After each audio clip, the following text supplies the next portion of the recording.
ഇല്ല ശരിക്കും നമ്മള് ഇതിലേക്ക് ഇറങ്ങിത്തിരിക്കുമ്പോൾ നമ്മൾ വിചാരിക്കും നല്ലൊരു ആംബിയൻസ് വേണം. നല്ല സമാധാനം നമ്മള് മറ്റേ റിസോർട്ടിൽ വല്ലതും പോയിരുന്ന് അല്ലെങ്കിൽ ഇടുക്കിയിലോ, മൂന്നാറിലോ, ആലപ്പുഴയിലോ ഒക്കെ പോയിരുന്ന് ഈ മലയും കായലും കണ്ടിട്ട് എഴുന്ന പരിപാടിയാണെന്നൊക്കെ വിചാരിച്ചൊക്കെയാണ് ഇതിൽ വന്നത്. പക്ഷെ റിയാലിറ്റി അങ്ങനൊന്നുമല്ല. റിയാലിറ്റി എന്ന് വെച്ച് കഴിഞ്ഞാൽ ഒരു ഫ്ലാറ്റിൽ കൊണ്ടുപോകും. അവിടെ ഒരു മ്യൂസിക് ഡയറക്ടറിന്റെ ഒരു റൂം കാണും. പുള്ളി കീബോർഡ് വെച്ചിരിക്കും.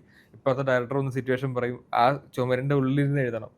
അപ്പൊ അതാണ് അതിന്റെ ഒരു റിയൽ ചലഞ്ച് എന്ന് പറയുന്നത്. നമുക്കങ്ങനെ ഇൻസ്പയറിംഗ് ആയിട്ടുള്ള വിഷ്വൽ ഒന്നും കണ്ടിട്ടല്ല നമ്മൾ എഴുതുന്നത്. ആകെ ഇൻസ്പയർ ചെയ്യുന്നത് ഇവര് പറഞ്ഞു തരുന്ന കഥയാണ്. അപ്പൊ കഥ വെച്ചിട്ട് നമ്മൾ പിന്നെ ഇത് ഇമാജിൻ ചെയ്യണം. നമ്മളിരിക്കുന്ന ഈ ഫ്ലാറ്റിനകത്താണെങ്കിലും നമ്മൾ മനസ്സുകൊണ്ട് ഇതുപോലത്തെ ഏതോ സ്ഥലത്താണെന്ന് ഇമാജിൻ ചെയ്ത് വേണം എഴുതാൻ. അപ്പൊ അത് പിന്നെ ഇതിന്റെ ഡെയിലി റിക്വയർമെന്റ് ഉള്ളു. ഇപ്പൊ ഒരെണ്ണത്തിന്റെ ഡെഡ് ലൈൻ ഇന്ന് ഉച്ചയ്ക്കായിരിക്കും.